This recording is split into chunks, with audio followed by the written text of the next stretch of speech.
isn't just business news, we're news for business people.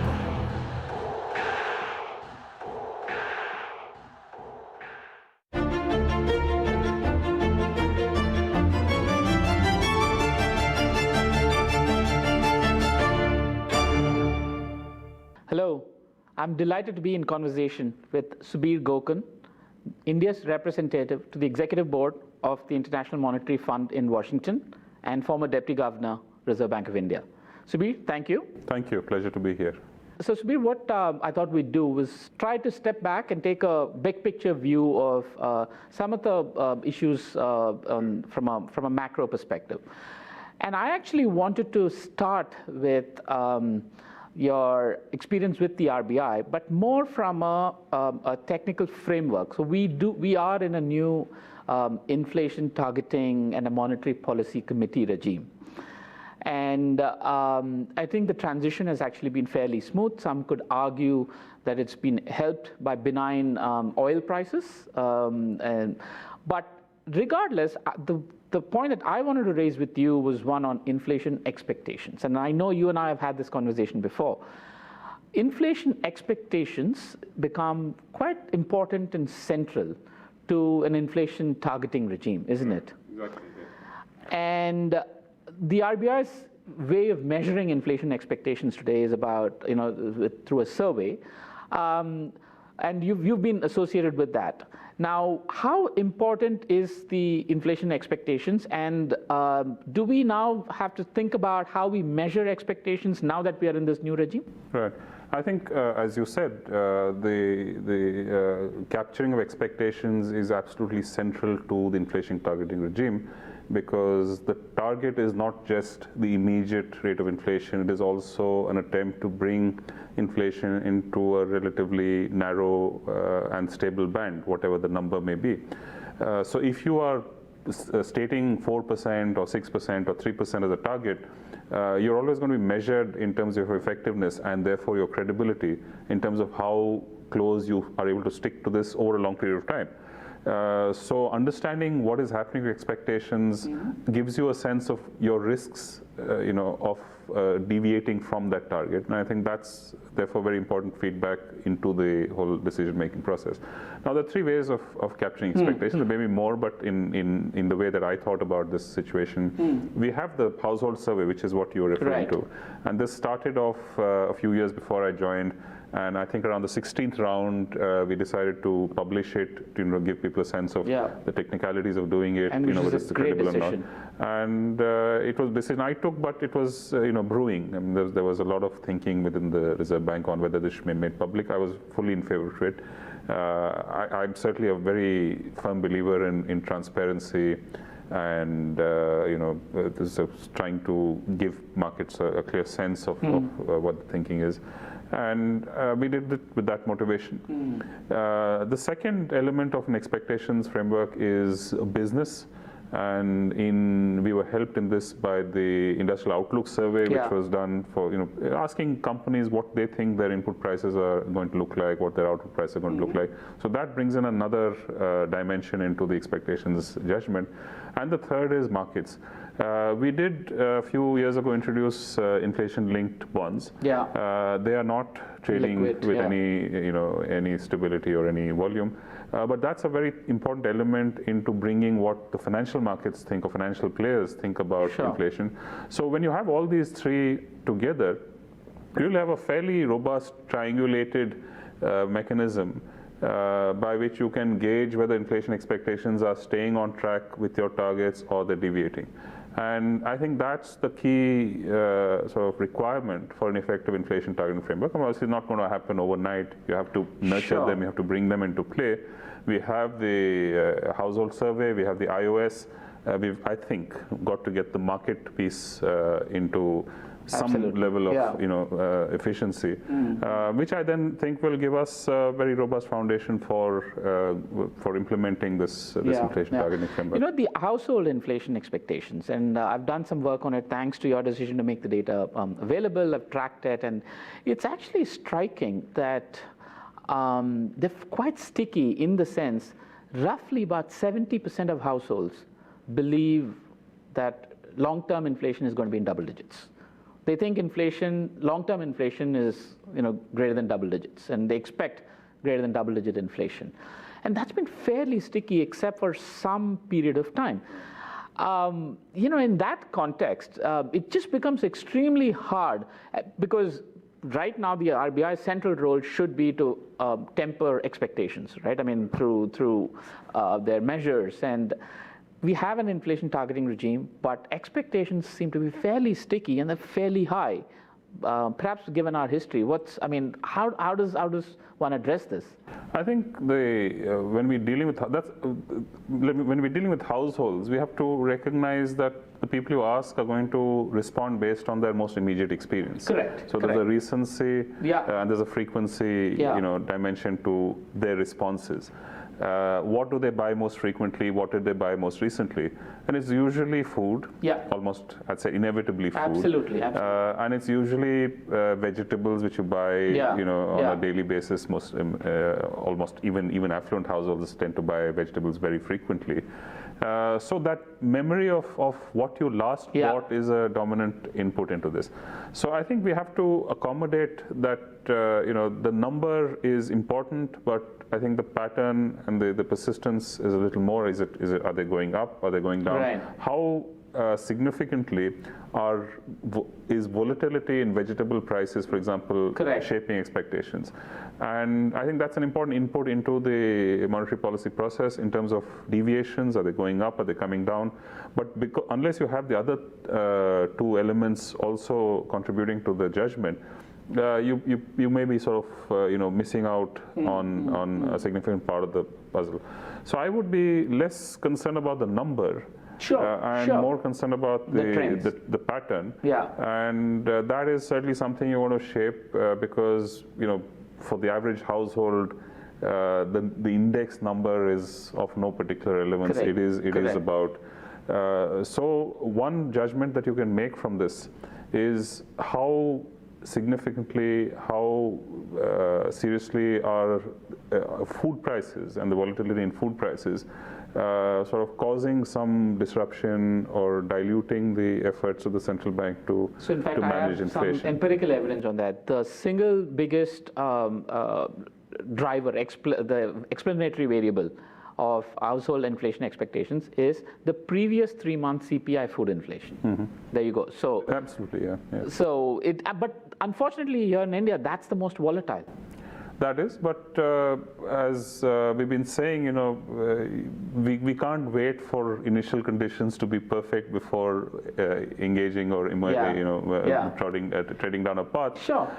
So I mean, one can discuss the merits of targeting versus a different approach endlessly, and that's not what we want to do here. I think what we have to recognize once the regime is in place, what are the elements that are going to help it be successful?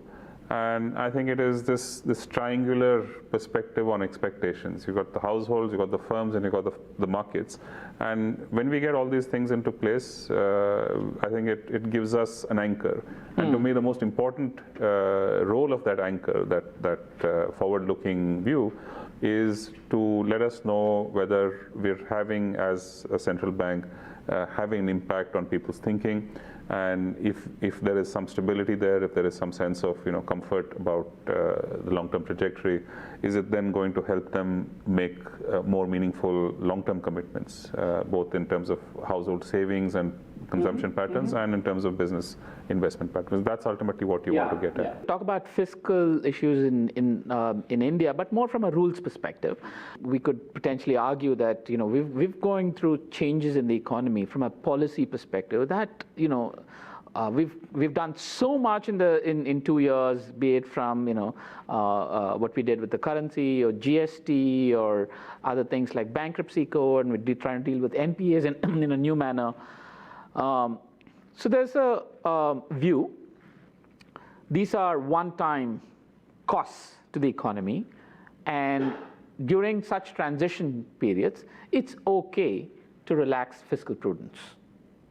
Do you subscribe to that? No, I think the issue of fiscal prudence sort of transcends in individual circumstances. Of course, you can always argue that rules, when they're designed, have to accommodate shocks. They have to be flexible enough to, not to lock the government into a situation where it cannot respond to a shock. So I don't think there's any practical rule in place which does not give this flexibility. But then there have to be very clear, boundaries, if you will, or understanding on what are the circumstances in which these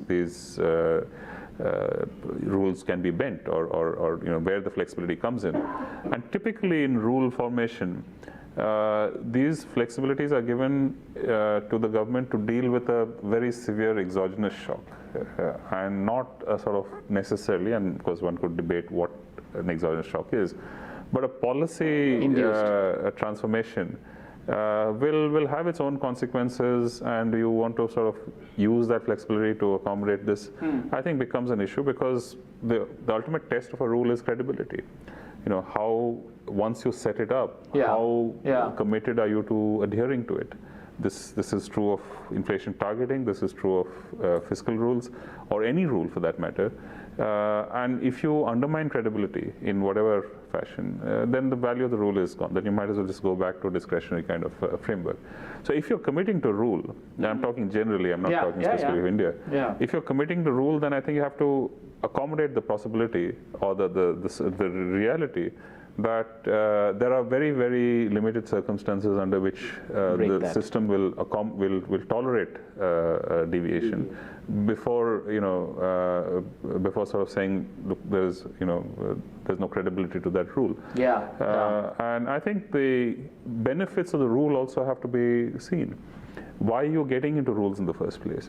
It is largely because in the absence of a rule, the kind of fiscal space that you need to pursue what might be considered sort of high priority, national interest and growth and inclusion and all of those very, very critical objectives.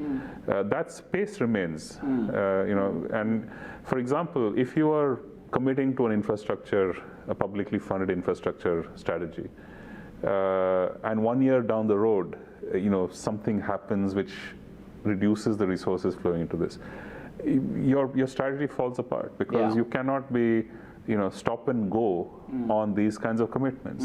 Now we have many requirements that are going to put pressure on the fiscal situation from a long-term perspective. You have to make commitments, and you have to be consistent in your commitments over time. Infrastructure is the primary example, but there are others as well. And if you're not able to adhere to those commitments, the strategy falls apart. So I think rules help in allowing the government to make these kind of longer-term commitments with credibility, with assurance that the resources are going to be there, and that people can actually come in, whether it's PPP or SPVs or whatever mechanism, that you can actually start doing that, putting those things into play. You also represent countries such as Bangladesh and Sri Lanka on the board of the IMF. The one puzzle for us here in India is our exports growth. Just when the IMF projects 4% growth in volumes, which is, I think, the highest in about 6-7 years, and there's robust growth everywhere, India's exports are languishing, certainly losing market share in sectors such as textiles and apparels to countries such as Bangladesh. I'm assuming you've observed these countries quite closely. So can you explain what explains some of the rise of Bangladesh in the world exports market? Bangladesh, 80% of Bangladesh exports are garments. And I think what you're seeing to some extent is the power of concentration, of focus, but also along with the focus come big risks. The system has to be sensitive. So when you say focus, like policy focus? Well, it's like you could say a sort of picking winners kind of thing, which is that the whole system is geared towards satisfying or meeting the requirements, the interests of the garment industry, because it's so dominant in their so on their radar screen, and so everything that comes in their way is dealt with fairly quickly, and it's paid off. I mean, in terms of growth, in terms of the employment that garment manufacturing generates, And the garment manufacturing community, the constituency, has become a very influential community in terms of their impact on policy decisions. So if there's a problem, they are heard, and there's every attempt made to address it. We are much more diversified. We have multiple lobbies or constituencies, and so being able to focus on one thing, I think, is a little more challenging for us. We've had successes in the past where pockets have worked. IDES is one example. Auto components is another. Pharma is a third. There are a number of them. But as people have pointed out, these are not necessarily the sort of labor-intensive, traditional labor-intensive manufacturing activity that we would like to succeed in, where our exports perhaps have languished a bit. So I think where we not... Any policy lessons, specific policy lessons? I think the larger debate in India on facilitating employment through reform of the labor regulations, through a combination of market flexibility, safety net, and skills. That's to me the triangular sort of model for employment generation.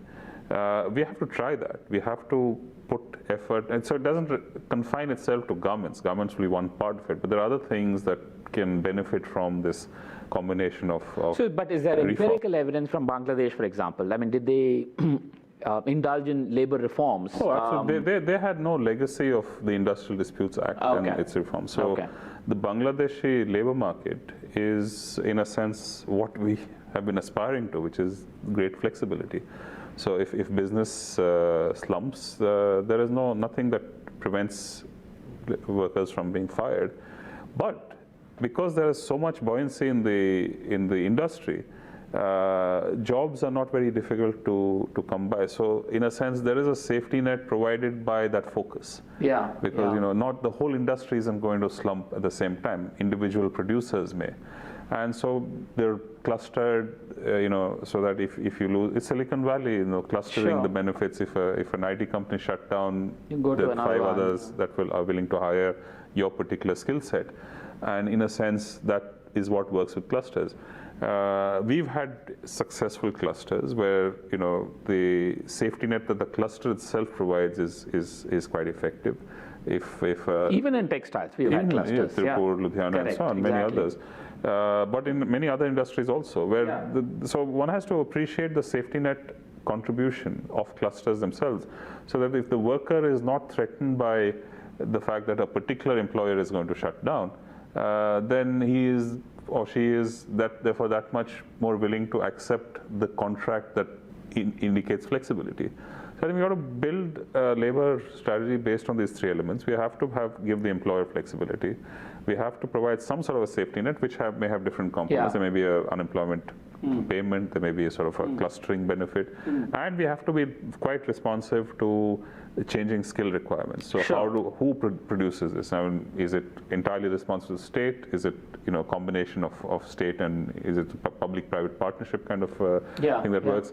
But unless we bring these elements together, I think competitiveness is going to be sort of somewhat lagging or somewhat less than it is. And you see this across, say, other countries such as Vietnam, Laos, Cambodia. I mean, I think keep in mind, when we look at the origins of the special economic zone model, we certainly pay a lot of attention to China. But the originator, in my understanding of this model, was Malaysia. Why Malaysia did it is very interesting. Malaysia imposed a whole set of restrictions on domestic enterprise through the Bumiputra requirements, which is the employment, ownership, other preferential treatment. But they realized that this was not helping, industry to grow. They couldn't dismantle it because of the domestic political, the configuration, the considerations. So the zones were created as a way to exempt enterprise located in the zones from all of these requirements. So essentially created a dual regulatory framework which put a completely different set of rules, laissez-faire, open, no restrictions hiring, no restrictions firing, and their exports took off. Now China followed that. by creating special economic zones in the late 70s, early 80s, they essentially exempted enterprises located in those rules, in those zones, from all the rules that applied to so domestic infrastructure. So, labor market flexibility was built into that model. They started to expand it into the interiors in the early 90s, but for the first 10 years of their regime, the zones were exempt. Now, we had this debate in the mid-2000s about, can we create zones where labor laws are, for example, not applicable. That debate went in the way of a one country, one legal system argument, and there are merits to that. Correct. But I think we have to understand that if we are trying to replicate the success of these countries, then there are some very core lessons that come from labor market policies that these countries followed. I don't think we can ignore those lessons. But the only point that I would make in that regard, Subir, is labor in the Indian context is what we call a state subject, right?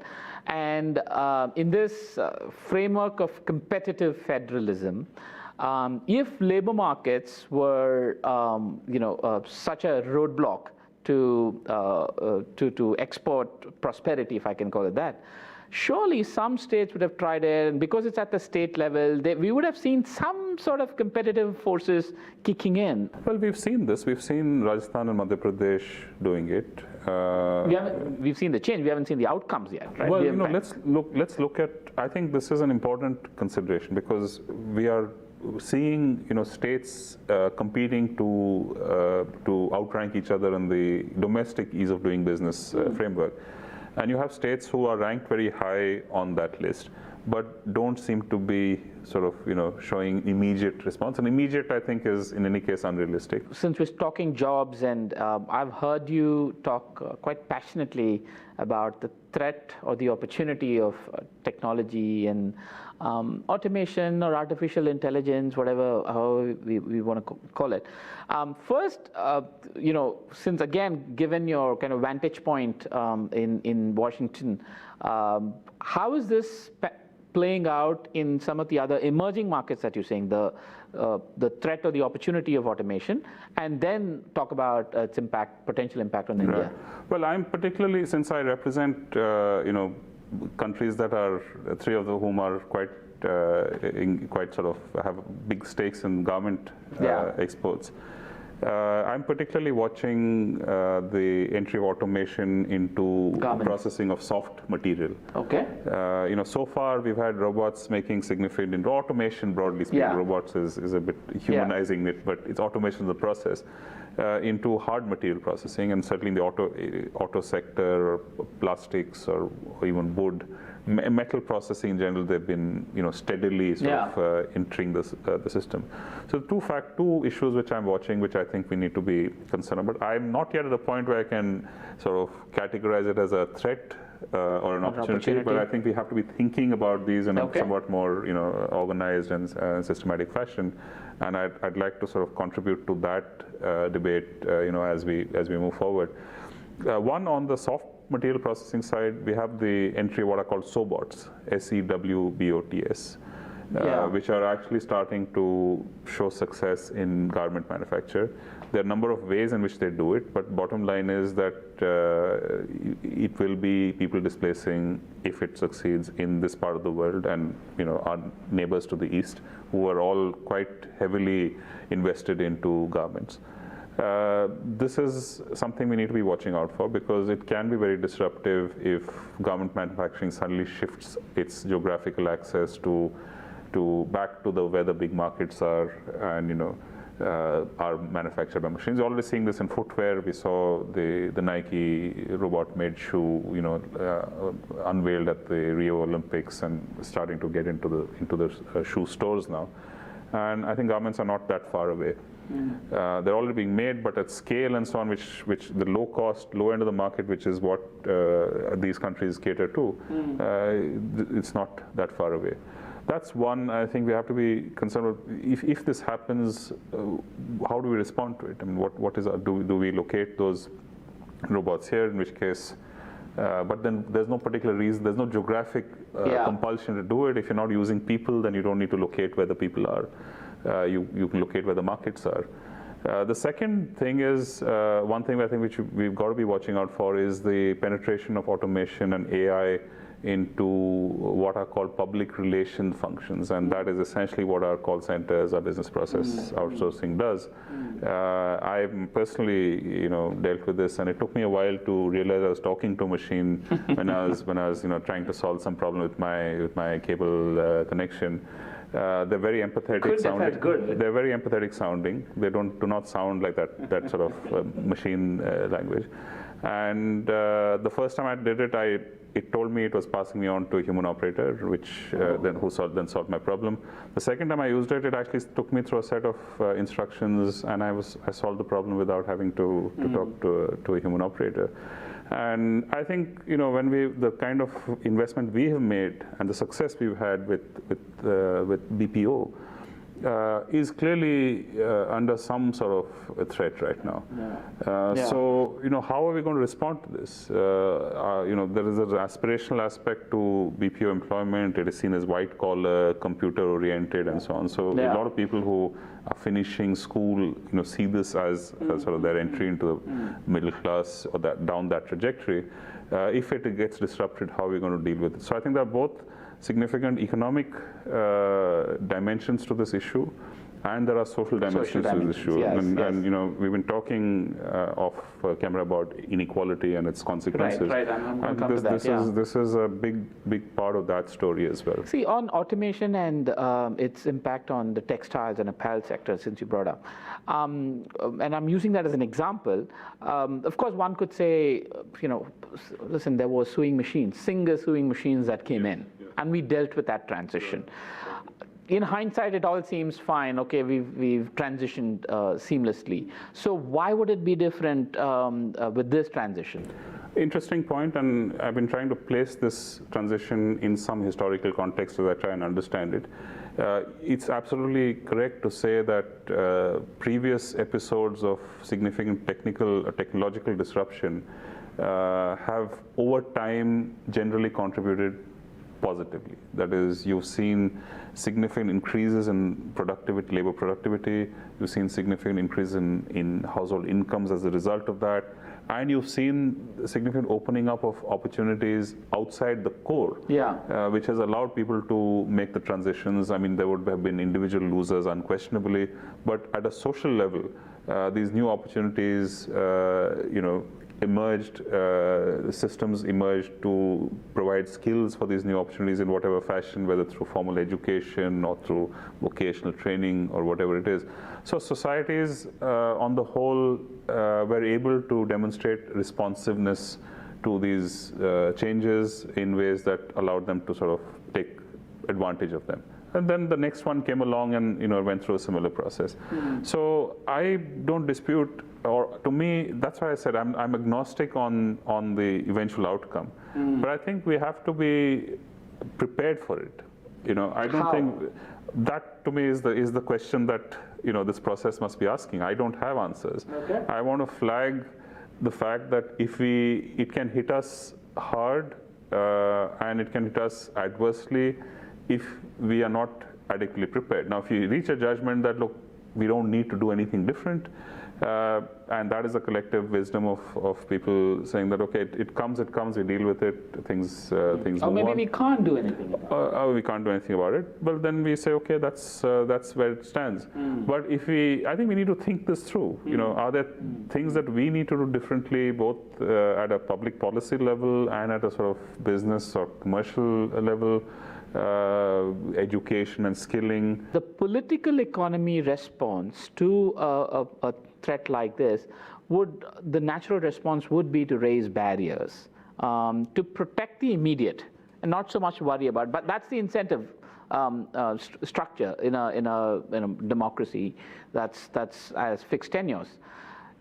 That's a larger worry, isn't it? From the policy response to it, and it could be a race to the bottom. Yeah, in fact, one of the most significant findings in a chapter in the World Economic Outlook that the fund produces every 6 months, and each one has a few analytical chapters.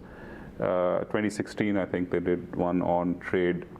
And so when we're talking about slowing exports, that has been a trend globally, so we are not unique in experiencing slowing exports.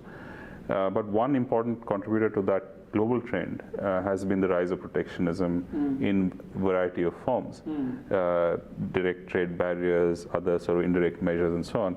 And I think that is, as you're saying, it's almost a, if there's very little else you can do in the short term to resist this pressure. So this is attempting. So you have some sovereign powers to raise trade barriers, as we're seeing in the World Trade process, the WTO ministry that just concluded a few days ago, that this is now starting to have some bearing, directly or indirectly, on the comfort that the world has had with an open trading regime to whatever extent it is. So if we start to see rollbacks in this platform, this mutual understanding, that could have consequences, across the board. So I think it's very important for us to act collectively to at least protect what we have, to preserve what we have on the global trading regime. I think that's an important objective. The aspiration to take it further, I think, as we can see, we've got to be realistic. There isn't any particular appetite, but at least let not that resistance sort of start pushing back and reducing. So that's a global understanding which we have to try and achieve. We have to work with other countries to So get that's that. on trade. The policy response on technology could be very similar. I mean, I know Bill Gates called it a robot tax or whatever, but I mean, I can understand how tempting it can be from a political economy perspective to have something like a machine tax. So these responses are often based on, I think, an immediate, quick grasp or quick inference drawn from these forces without necessarily putting them into their wider context. I worry sometimes by raising this as an issue, the technology, it may trigger an adverse short-term policy response that could actually be worse in the longer. That's why I think we have to understand it as fully and as completely as possible. Sure, You're sure. right. I mean, scaremongering is quite easy to do, but so is denial. That's also easy to do. So somewhere between the scaring and denial, I think we have to find the middle ground. I think that's what long-term policy thinking should focus on. Great. No, this was a wonderful conversation. Thank you, Praveen. Subir. Thanks for hosting me. Thanks for taking the time. Thank you.